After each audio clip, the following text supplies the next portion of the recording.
Welcome to Enhance Your Resume with AI. I'm Pepi Valderrama, and I will be doing the webinar today. Thank you so much for attending this webinar and having interest in AI. And also want to tell you that this is the first time that I'm using this software, so I'm a little bit rusty, so please bear with me. So I'm a coach and an author, and I wrote You Lost Your Job, Now What? Surviving the AI Shift. It's a book where you have lots of prompts, and I teach you how to create your own prompts and do cover letters, CVs, and prep with AI for the interview. But today, what I want to do is not only tell you about the current landscape of hiring and show you how to prompt correctly. I want you to open your minds for learning more about AI, and I hope that you will go out from this webinar very hopeful and very hyped into learning more and adding the skill to your resume. I don't know if you have noticed the news lately, but it looks like it's a little bit harder and harder to get a job. You're sending resumes and usually crickets, and it's taking more than 3 months to get one. What's going on? People are just talking a lot about ATS systems, but reality it's that the ATS has been with us since the 90s.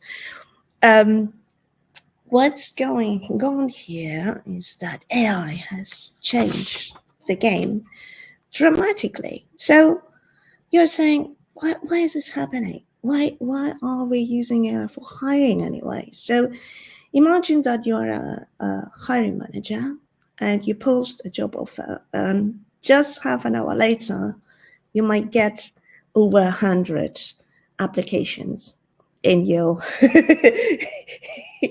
in your computer. How do you manage that? The next day it could be hundreds more. So AI is helping hiring managers to choose the top candidates. AI is also capable of rating video-based interviews and audio-based interviews. For example, Target in the US or Cobb, the Cobb Bank in the UK. Not only that, candidates are taking advantage of AI and using it for their resumes, and that's why you're here, to know more about that. And many are saying that they're finding easier jobs.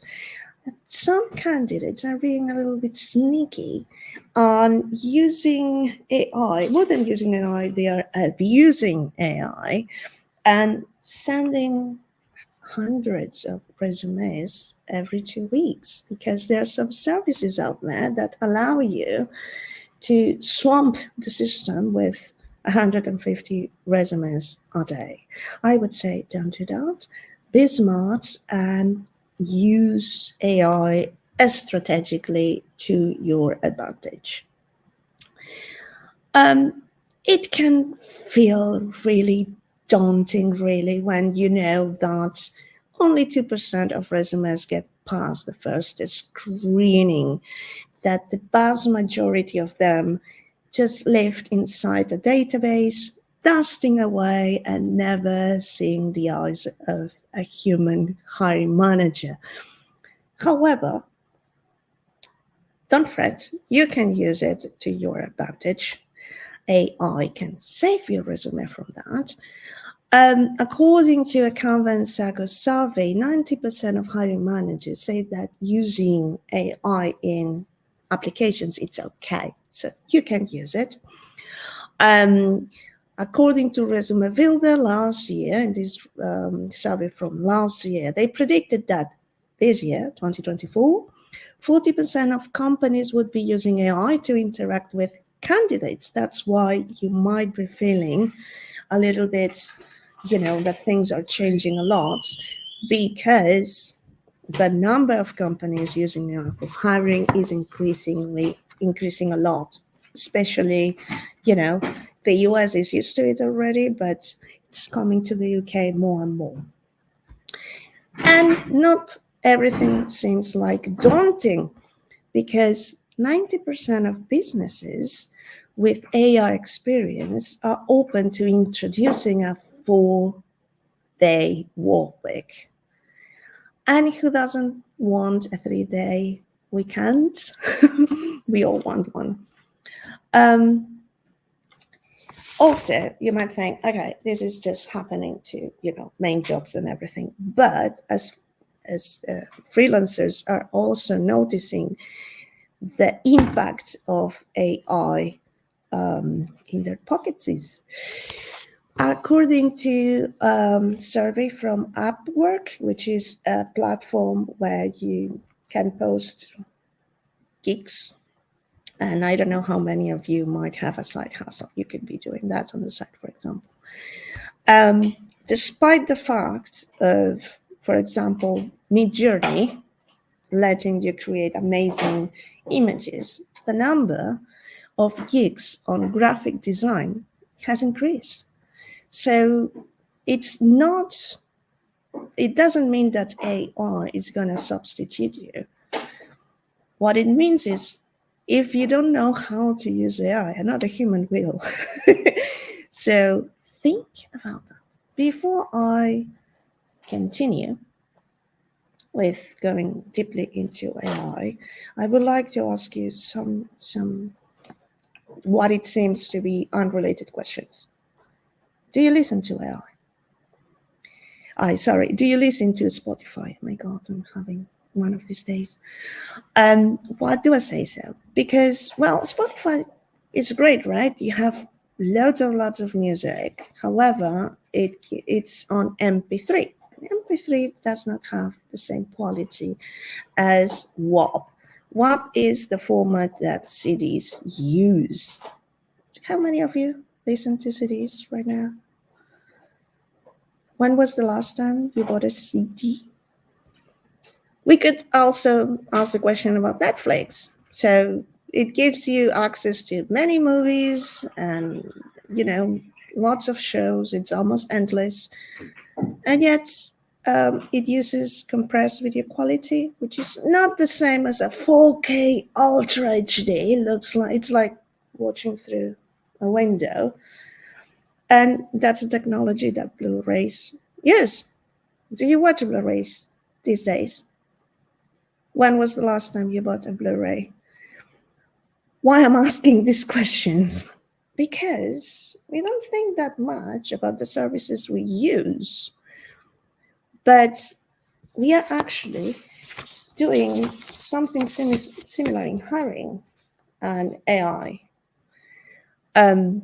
Why should I, as a company, have something with lots of quality, but not giving me as many quantity? Hang on with that thought for a while, and let's look at this. In the US, Pew Research has made a survey to know if Americans were in favor or against of the use of AI in the hiring arena. And as you can see, most of them were quite against it, while 41% opposed that AI would be reviewing their job applications. It's like, no, I don't want that. 71% opposed radically the use of AI of making the last decision. However, on the other flip side, not the candidates, but the hiring managers, they think 57% say, look, it's faster and easier to write job descriptions. It can automate tasks to so I can spend time with more fulfilling work. I can get rid of the mundane tasks, and it's faster and easier to engage with. candidates. Why shouldn't I use AI? Also, remember what I told you at the beginning. HR is literally drowning with applications. They need the help of a tool to discover the best fit, the top ranking resumes, which means that people who know how to use AI to their advantage will nail it, will go through the system. But that doesn't mean that they are going to be the best skilled. They're just the ones who know how to use it. So you could be competing with someone less skilled, with less education than you, and they can easily outgun you just using AI. What does it mean for you? What does it mean for someone who has the skills? You have the experience, you have the education, you have everything. You need to open your mind and be aware that AI won't substitute you, but someone who knows how to use AI will. That's the main thing that you have to think today, that you cannot really ignore AI because it's not an option. It's not an option for hiring managers. They are swamped, really drowning with hundreds of applications. And in the other side, candidates cannot ignore it for two reasons. Not only for, having more chances to see their CVs go through the ATS system, but also having the skill so they can add it, you can add it to your resume and have a fighting chance. So now that we know how the landscape looks like, now we need to understand how intelligent is really AI. So we have large language models. These guys look very intelligent, but they are actually guesses. They make predictions. And these predictions depend on how much data they've been trained on. The more data they have, the better guesses they will make.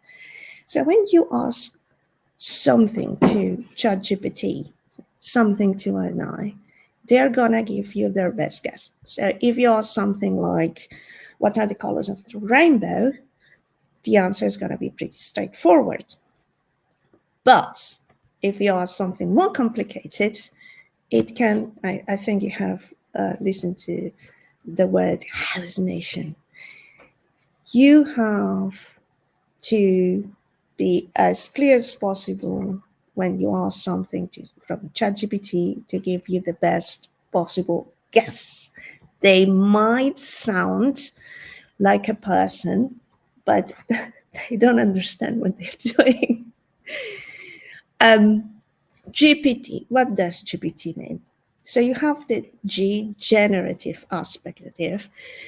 That means that the model has the ability to produce new content, and it's pre-trained on large and large amounts of diverse data before they're doing any action with you. And transformer, it refers to the algorithm that enables it to look at that data and give out a coherent answer. Well, guess. So, which means that AI depends heavily on the data it has been pre-trained on. So what AI is going to do, it's look at the data it has after you give it an order or a prompt, and it will give you its best guess. In the world of hiring, different companies might train their AIs with different data sets. So, for example, for a bank, let's say Bank Z, they gave to their AI a set of CVs that might be completely different from a different why back. I'm not going to touch the problems about data used and the bias that AI has. You can find that on my blog. I'm constantly sharing posts there. And I want to actually highlight that it's not the AI that is bad. It's just that we fed it maybe not the correct data. So, taking that into consideration, we also need to know, to have some knowledge about the topic we are going to ask the AI an answer for. So, in our case, it's a resume. So, I'm going to talk here for the examples I'm going to give you in a bit. For a normal 2-page long resume for someone going to an office job, if you're an academic or a lawyer, it doesn't really apply the limit of 2 pages. So you have to know for your industry the type of formats that the resume should have, and also the different points of the resume. For example, the name and contact, headline, it's optional, the summary, professional experience, education, skills, languages, and maybe even awards and achievements. With that in mind, we can start to know what is a prompt. So, what is a prompt? It's just a set of rules you give to ChatGPT to get an output, the best answer or the best guess. But it has limitations. It can give you incorrect data and it can hallucinate. To avoid that, you will need to craft your CV first, have a drafted list that you can give to ChatGPT to work with together. And then you will need to review and edit the output from ChatGPT. The last thing you want is to send your CV, copy pasting whatever ChatGPT tells you, oh, this is cool, fantastic, you're sending out away. And then the company does a background screening and it turns out that you didn't have that skill. Oh, hang on. But it was ChatGPT that put it back. Oh gosh, what the? Oh, don't do that. Background screenings will take out the truth. Or, for example, if you go to training and it turns out you didn't know that skill very well, so double check. Because, for example, in the UK, if you get funky and you lie, the company can ask for compensation, and I think by law, and I think it can go up to 30% of the annual salary. So, no, just be yourself and be honest. So, how can you best enhance your CV with AI, with ChatGPT in this case? Well, the best thing you can do is having a conversation with it, and as I said before, having a draft prepared. The last thing you want to do is to ask it to write everything from scratch. As I said before, the last thing you want is have hallucinations and not giving it enough guidance, because then it will have to fill in the gaps and guess, make wild guesses. Asking ChatGPT to edit portions of your list way possible. Why? Because then you make sure that you maximize the best option, the best answer ever with each portion. So, for example, you can ask about the summary until you have enough examples and you can edit and choose your own from those examples. Don't ask it to do it in one go. It might miss something, and as I said before, it might invent something else. And what you want to do is to be a copilot along with AI, with ChatGPT. It's not there to write for you the whole thing. It's that there to help you have the best version of it. And also think who is going to work in the role you're applying for, you or ChatGPT. So please put your personality in the end result as well.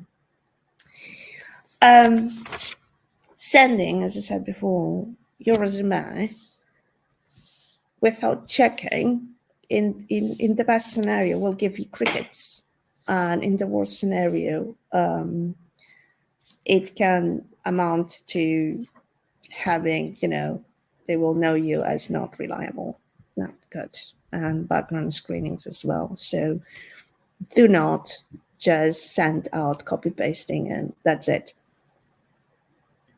And the fun part, we are gonna explore what would be one of the best recipes to create a prompt. So a prompt might have all of these or some of these ingredients. You have the persona, which is the role you're giving to the AI to play, the task, it needs something to do, the context, the more context, the better, examples, and the format, and if possible, the tone, but not necessarily, because if you give it a role, I think professional, unless you want to write something in a different tone, would be in order. So, for example, the role to play in this case is act as my career and interview coach with an experience of 20 years. Then you also give it context. This is my first interview for the role of, I don't know, marketing analyst, and the company name. And obviously, you give it a task and you give it examples, like take into account my CV below, and if possible, also put and take also into account the job role description. So with this, you can create your own prompts easily. Let's see. The first example I have for you today is to make research. For that, I think ChatGPT 4 is the best option because it has access to research on Bing. If you are using ChatGPT 3.5, you will have to do this research yourself, copy paste, and then ask ChatGPT to analyze the data you found. But what we have here in this example is researching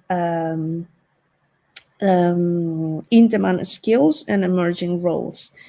Imagine that you don't want to miss anything, any opportunity out there. And when you're starting to applying to different roles, usually you go for the one like the last one you had or similar ones. But what if something changed? What if you are stuck and you don't know what roles to apply to? This will help you. This will give you ideas. And the prompt is actually a conversation. So we start with, act as my career coach with 30 years of experience. I need you to analyze the current job market trends on Bing and provide me with the following insights: in-demand skills, emerging roles that fit my resume and skills. And you copy paste your resume and you tell it, this is my resume. Be clear, be concise, and be open to have a conversation with it, because sometimes you have to refine it and make it sharper. So we continue in the same conversation, saying, according to the trends you've given me above from your analysis, tell me what job searching platforms are ideal for someone with my background. And also give me 3 practical examples of networking strategies to land more job opportunities for someone with my background. We all love LinkedIn, but it doesn't mean that for your particular case, LinkedIn might be the best option for you to find a job role. Also, be aware that most companies, when they look on LinkedIn, is when they are not finding it elsewhere. They cannot find any suitable candidate through the other means. So always check different platforms. And if ChatGPT is giving you the usual ones, you can continue asking it to narrow it down to see if there's something else out there for you. And we want it to give us practical examples. So I usually ask it to give 2-3 examples for now. In this case, it's not working, but if I'm writing something, I always ask examples. But what I want is to have different views so I can choose either the one I like or create my own and getting inspiration from ChatGPT, which is cool. And the prompt continues. We haven't finished yet. In the same conversation, what we want it to do is to highlight what keywords are in my resume which are already suitable for the trends out there and which ones are missing. And to make things visually appealing and easier to understand, we wanted to give us the output in a table with 3 columns, one for the emerging roles and trends, one for the keywords in the resume, and one with the missing keywords for those roles. So this is an opportunity to discover that maybe you forgot to add one of the keywords and you're like, oh, damn, forgot this one. It has to go in. Or you discover that you're missing a skill. If it's easy to learn, go straight ahead, learn it. If not, if it will take time, do not put it in your resume. You don't want inaccuracies and you don't want to have trouble later, but open your mind to learn about it later. Again, companies do background screening checks.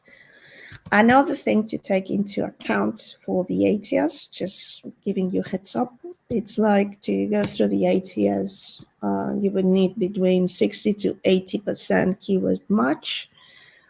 But if you have 100% keyword match, you might think, hey, it's 100%, fantastic, yay, I made the best thing ever with ChatGPT. And then the ATS thinks it's a copy paste of the job role. That can happen if it's 100% and it looks like 2 alike. So take that into consideration. The second example that we are gonna look today is how to tailor your headline and get ideas for it. So we asked the ChatGPT, act as my CV expert with 30 years of experience. I need you to write a tailored headline for my resume, taking into consideration my resume and the job role description. I want you to give me 3 different examples, and for the headline, use the same job role title as the job role description, and you give it your resume, and you also copy paste the job role description. Again, asking different examples is the best course of action, because if you just get one, you might think, oh, this is great, copy paste, and that's it. It might give you better options later, or from whatever it gives you, you can construct your own. As you can see, here we have the different parts of a prompt: the role, the task, and also you're giving examples, resume and job role description. You could also enlarge this prompt and say the format you want it, etc., or change it for as you see fit. These are the 2 examples I have for you today. the recipe I showed you. The next steps, hopefully, would be that you would buy my book. I would be very happy. In it, I share with you all the bits and prompts and the recipes for the prompting, the landscape, how to tailor your CV step by step, the cover letters, and also how to use AI for interview prepping. However, the most important thing that I want you to remember from today is that you go out from here hyped on learning more about prompting, of acquiring this skill. Hopefully, you understood how important it is to have this skill in your resume, to be able to use AI at work in the office and not being left behind. And hopefully, you'll use AI in a strategic manner for your career advancement and to find a job. Don't go into any of these very, evilish enhancing platforms that tell you that they allow you to send 100 CVs a week or 150 a day, depending on the platform, because what you are doing is making it very difficult, not only for yourself, but for everybody else, and swamping, drowning HR departments as well in the process. So you're creating a balloon. But yeah, if you are strategic and you acquire the skill, you are in the path for success. And hopefully, you understand now how vital, how important, how vital it is to know how to use AI, and not only for the hiring process. Thank you so much for being here with me today. Don't worry, I will send you all the slides in an email. And if you missed any piece of this webinar, don't worry, I hopefully made everything work and I will be able to send you a recording. And because I'm using this fantastic, amazing StreamYard, I cannot see any comments, but I don't know what I'm doing exactly, but it's my first try. The next time will be better. If you have any questions, please contact me on LinkedIn, send them to me, and I will be very happy to answer you back as soon as I can. Also, if you're in the Brighton Hove area, you will find me in some of the Silicon Brighton events around. So if you find me there, please come by, say hello, and let's have a chat. And for the rest of you, contact me online anytime, add me on LinkedIn. I'll be happy.